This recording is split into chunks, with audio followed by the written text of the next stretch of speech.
Du warst letztes Jahr sehr brav. Aber heuer mit deinem Stammtisch. Das sollte nicht sein, ne? Versprichst du mir das? Und wenn deine Freundin das sagt, meine Zeit sagt, sei pünktlich. Versprichst du mir das nächstes Jahr? Der Berg ist für dich heute da. Ja, danke, das freut mich gut.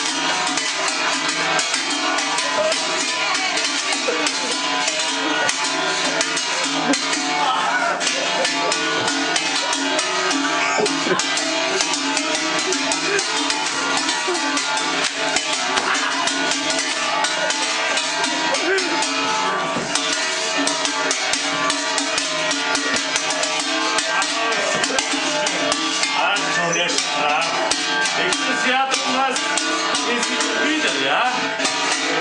Ja? Habt ihr das gesehen, was mit Bildchen heute gemacht wird, ja? Liebe Leute, ich habe gesehen, dass ich getrost kann weitergehen. Auf Wiedersehen. Auf Wiedersehen. Nächstes Jahr sehen wir uns wieder, ja? Wenn du nicht brav bist, kommt der Berg dabei. Auf Wiedersehen.